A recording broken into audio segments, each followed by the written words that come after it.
मुसळधार पावसामुळे ईशान्येकडील राज्यांच्या अनेक भागांत पूरदृश्य परिस्थिती निर्माण झाली।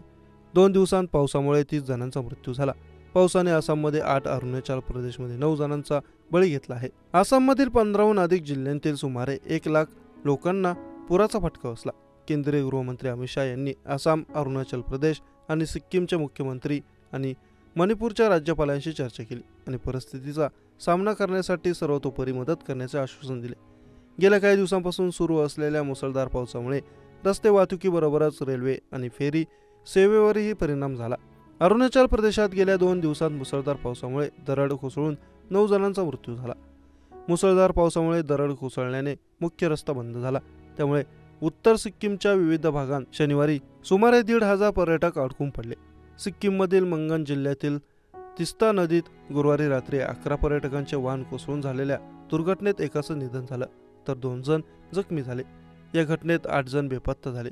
मणिपूरमध्ये गेल्या 48 तासांत पूर आणि भूस्खलनामुळे 3,802 लोक प्रभावित झाले असून 883 घरांचे नुकसान झाले आहे।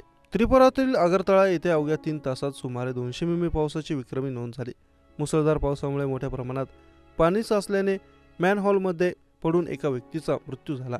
रात्रभर झालेल्या पावसाने शहरात थैमान घातल्याने जनजीवन विस्कळीत झाले आहे। मुख्यमंत्री निवासस्थानासमोरच गुडघावर पाण्यातून नागरिक वावरताना दिसत आहेत।